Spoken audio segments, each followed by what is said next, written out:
William Lane Craig knows better than to believe in young Earth creationism.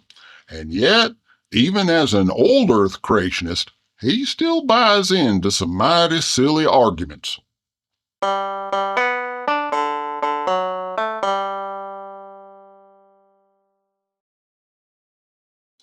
Hey there, folks. Bertram the Barely Bearable Atheist here, continuing our series on the book On Guard by William Lane Craig. We just got done with Chapter 2, in which Dr. Craig tried to convince us that, gosh darn it, God's just gotta be real, or else life has no ultimate objective meaning, value, and purpose. Unfortunately, since he couldn't even define what this so-called objective meaning, value, and purpose was even supposed to be, let alone how it was supposed to be at all relevant to us, he kind of come across like a little kid whining about what a drab and boring place the world would be if Pokemon ain't real. Well, I feel sorry for you, kid, but feeling bad about Pokemon being a cartoon ain't going to make them real. And to be fair, Dr. Craig himself admits that Chapter 2 ain't a valid argument for the existence of God. But that still don't stop him from trying to use it as an argument from consequences fallacy to try and motivate his audience to want to believe.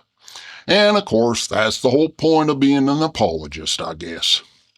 Anyways, today we're going to open up Chapter 3, which is entitled, quote, "Why Does Anything at All Exist?" End quote.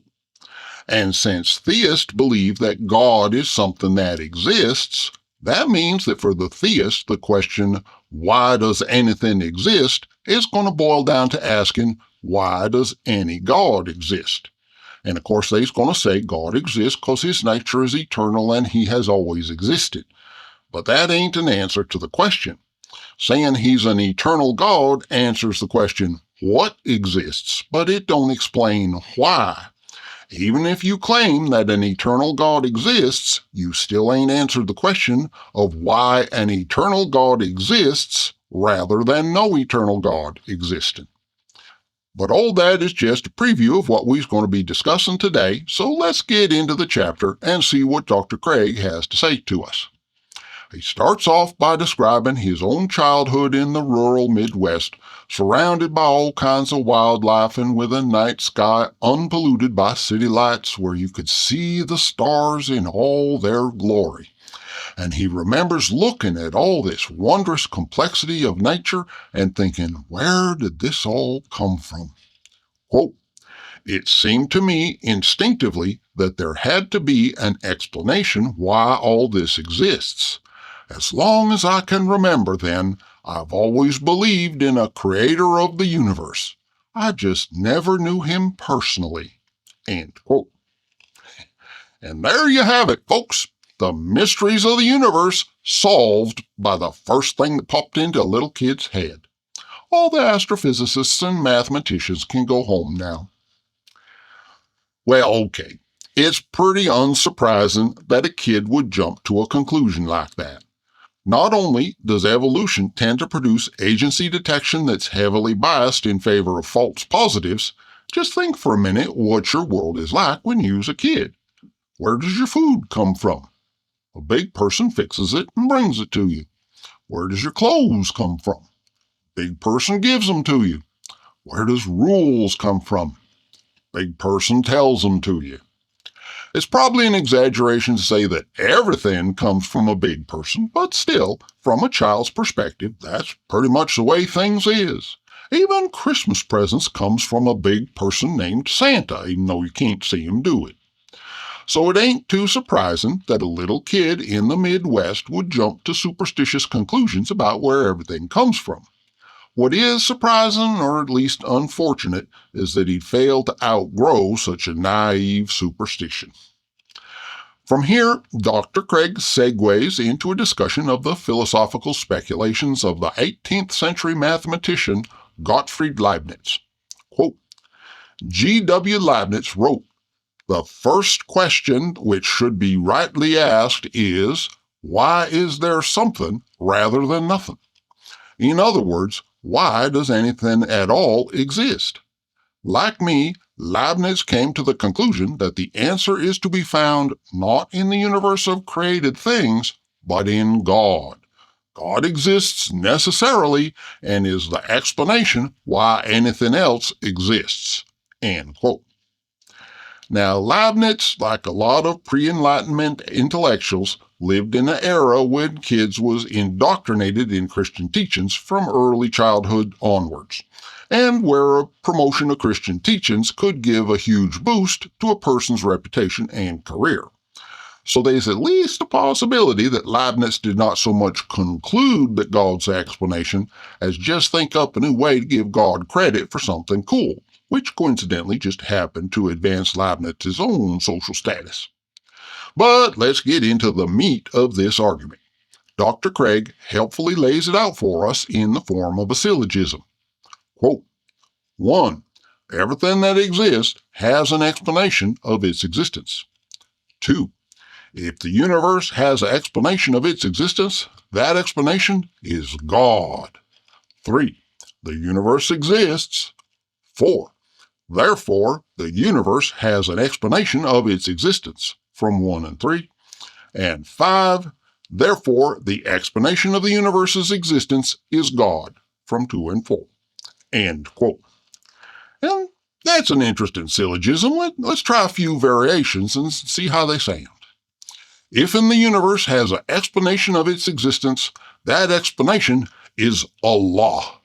The universe exists, therefore the explanation of the universe's existence is Allah.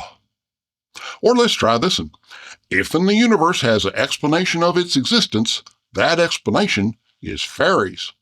The universe exists, therefore the explanation of the universe's existence is fairies.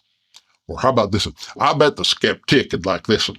If in the universe has an explanation of its existence, that explanation is Lisa the rainbow giraffe, leaf be upon her. The universe exists, therefore the explanation of the universe's existence is Lisa the rainbow giraffe, leaf be upon her.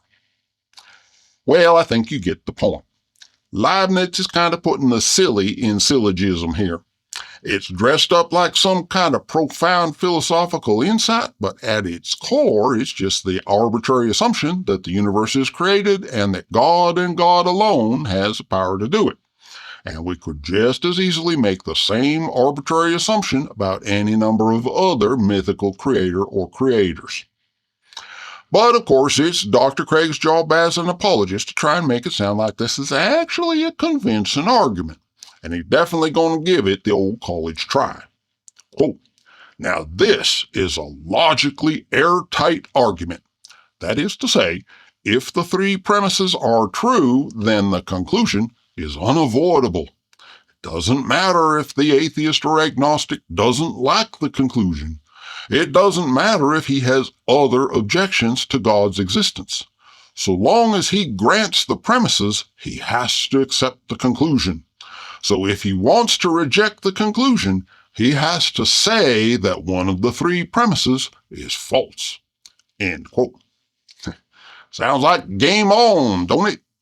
But notice the terms of this game is that the atheist has to prove at least one of the premises false in order to be able to reject the conclusion, which according to Dr. Craig is what the atheist wants to do. It ain't that the atheist might have valid criticisms of any of the premises.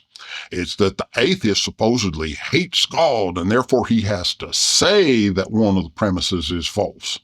And all Dr. Craig has to do to win the game is to create some degree of doubt in the mind of the believer as to whether or not the atheist has successfully proved one of the premises to be false. Well, I don't reckon I need to point out that this is a rigged game. For one thing, of course, he's shifting the burden of proof onto the atheist, which is a big red flag. But the main thing is he's misrepresenting how syllogisms really work. Like I pointed out in an earlier episode, there's more than one way that a premise can be defective and lead to an incorrect conclusion. Besides just being false, a premise can lead to false conclusions by leaving out significant relevant information, or by being ambiguous, or by introducing irrelevant and misleading information, which is precisely what we've got going on right here. But let's watch how Dr. Craig's little game plays out here, and then we can get down into the details. He starts off by tackling the obvious objection to premise 1. If and everything must have an explanation of its existence, then God must also have an explanation of his existence. And Dr. Craig's response to this is to declare that some things exist necessarily. Quote, "This obvious objection to premise 1 is based on a misunderstanding of what Leibniz meant by an explanation. In Leibniz's view, there are two kinds of things. A, things that exist necessarily, and B, things that are produced by some external cause." End quote. And of course, he's getting ready to invoke a special pleading fallacy dressed up to look like it ain't special pleading. And here's how he sets it up. Quote, "Things that exist necessarily exist by a necessity of their own nature. It's impossible for them not to exist. Many mathematicians think that numbers, sets, and other mathematical entities exist in this way." End quote. And therein lies the rub. In order to exist by necessity, it has to be logically impossible for it not to exist. It ain't enough that we might want it to necessarily exist. It ain't enough that we might arbitrarily define something as supposedly being necessary by its own nature. It ain't even enough for us to say, well, something must exist, and therefore I'm just going to arbitrarily pick this one thing I believe in and declare that my belief is therefore necessary. No, none of that's going to work. It has to actually be logically impossible for it not to exist. And that's where Dr. Craig's argument falls down. Quote, "The explanation of God's existence lies in the necessity of his own nature. As even the atheist recognizes, it's impossible for God to have a cause. So Leibniz's argument is really an argument for God as a necessary, uncaused being." End quote. But no, it ain't impossible for God to have a cause. The fact that folks tell stories that describe a character that supposedly is uncreated and is the creator of everything else ain't a logical necessity. Folks can tell whatever stories they want, but that don't define reality into existence. And in fact, the monotheistic story about Yahweh being some kind of unique deity ain't even the original version of the story. Originally, he was one of the sons of a father deity who divvied up the earth into different nations that was ruled by different ones of his sons, and it just so happened that Palestine was assigned to Yahweh. And there's even a reference to that story in Deuteronomy 32.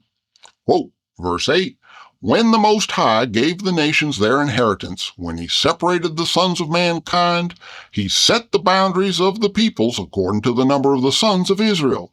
Verse 9, "For the Lord's portion is his people, Jacob is the allotment of his inheritance."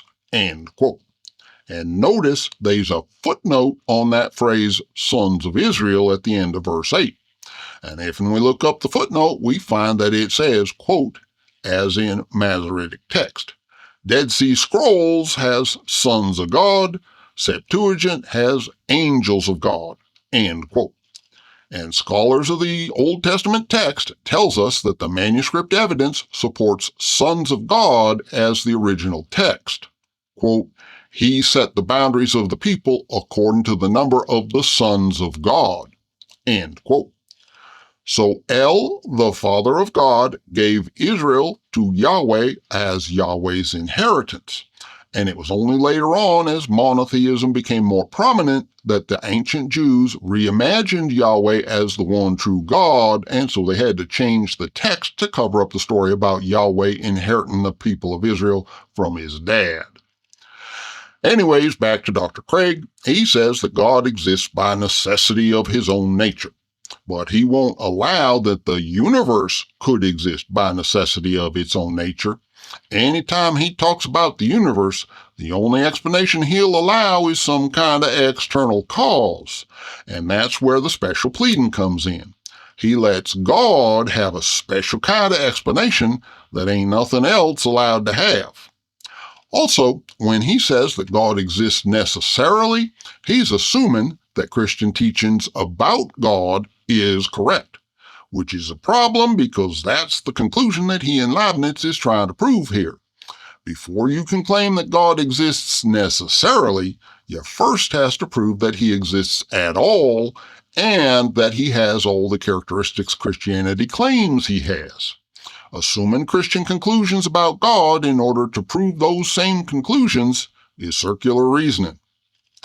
And as for Dr. Craig's claim that even atheists recognize that God can't have a cause, that's hilarious, considering there's a fair number of atheists, including myself, who see God as something that folks just made up out of their own superstitious imagination.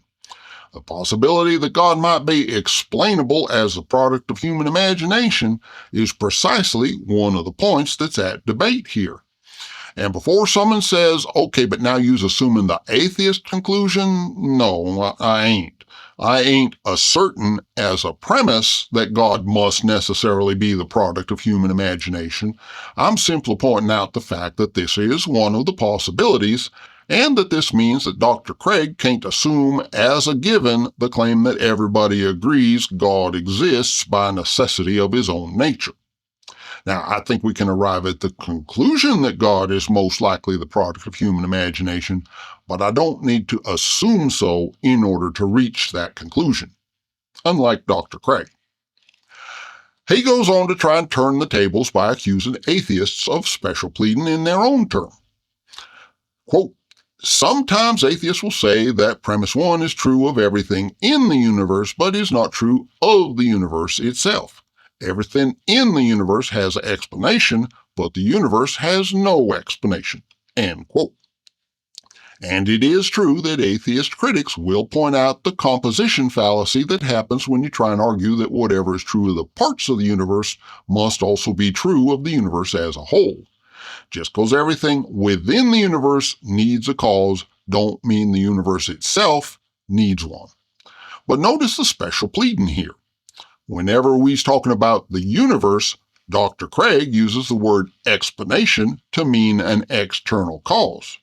The universe ain't God, so the universe ain't allowed to have the necessity of its own nature as the explanation for its existence. The only way to explain the universe, according to Dr. Craig, is to give it some kind of external cause. Meanwhile, folks that say the universe don't need no cause will generally agree that it might very well be the case that the universe exists just because it's impossible for it not to exist. Just think about it for a minute. It's logically impossible for there to be a time when time does not exist, because that's a self-contradiction.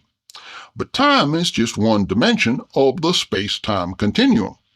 And as physicists have recently discovered, empty space contains energy, such that at quantum scales, subatomic particles of matter spontaneously pop into and out of existence. So that means that matter, energy, space, and time all exist if and time exists. And it's logically impossible for there to be any time when time does not exist. And that means that the material universe of space and time and matter of energy logically exists by the necessity of its own nature. And unlike God, we can scientifically verify that it does exist. So there's that. And by the way, them subatomic particles of matter that spontaneously pop into and out of existence in empty space disprove premise one. They ain't nothing that causes a pair of particles to pop into existence, nor is their existence a necessary part of their nature, considering they spontaneously pop back out of existence again. According to how Leibniz defines explanation, they ain't got an explanation for their existence. But we know they's there because they produce what's called the Casimir effect, which I ain't going to go into here, but you should look it up sometime because it's pretty cool. Back to Dr. Craig. He next uses the same special pleading to try and debunk the claim that the universe cannot have an explanation. Quote, so some atheists say that it's impossible for the universe to have an explanation of its existence. Why? Because the explanation of the universe would have to be some prior state of affairs in which the universe didn't yet exist. But that would be nothingness, and nothingness can't be the explanation of anything. so the universe must just exist inexplicably. End quote. So once again, when Dr. Craig talks about the universe, he means external cause when he uses the term explanation. And when atheists say that the universe can't have an external cause, they actually has a valid point. The word prior refers to a chronological ordering, and it's logically impossible for chronological ordering to exist in the absence of time. Talking about prior to the beginning of time is like talking about what's north of the North Pole. There ain't no such thing as north of the North Pole, so it's logically incoherent to try and argue about what happens there. And the same with trying to make claims about how things would have been before the beginning of time.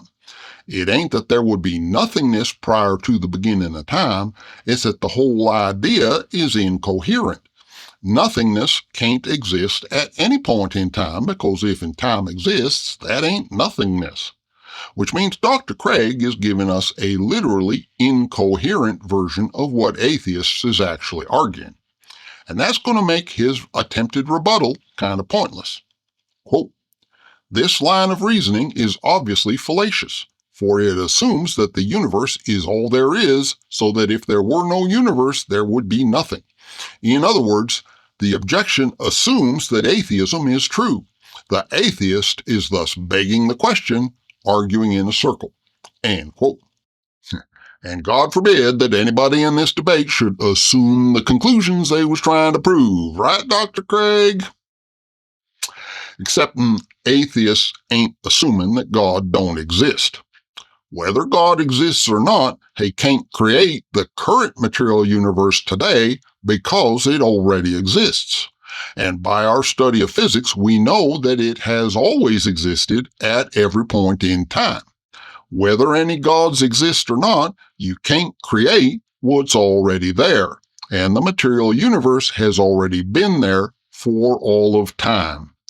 It ain't that the universe exists inexplicably, it's that the universe exists by the necessity of its own nature, even if we don't yet fully understand the entirety of that nature. We know enough to know that it has existed for all of time, since time is a fundamental part of what the universe is. The universe ain't something that folks just invented in their heads to explain something they didn't understand. It's here, and the more we learn about its nature, the better we understand the fact that it's been here for all of time. By Leibniz's definition of an explanation, it has an explanation that does not require the existence of any god or gods. QED. So, in summary, Dr. Craig thinks he's proved that premise 1 is true based on the fact that he thinks he's refuted a couple garbled atheistic objections using special pleading to assume that only God can exist by necessity and that the universe has to have an external cause. He's relying heavily on our intuitive sense of everything being explainable as a result of external causes, and he assumes that an uncreated God exists in order to prove that God exists necessarily. Meanwhile, physically real phenomena like radioactive decay and the Casimir effect demonstrate that premise 1 is factually false, although in ways that's difficult for ordinary laymen to appreciate. And of course, he's avoiding any mention of the fact that premise 1 can lead to unreliable conclusions by being incomplete, ambiguous, or muddied by irrelevant information and assumptions, in addition to being just factually false. And that's just the easy premise. We ain't even got to the good stuff yet. And I'm sure there's more that could be said, but that's going to about do it for me for today. Next time, we're going to move on to premise 2, where the real fun is going to start, and Dr. Craig's remarks about the fallacy of assuming your own conclusions is going to come back to haunt him. Meanwhile, thanks for watching, and please be kind wherever possible.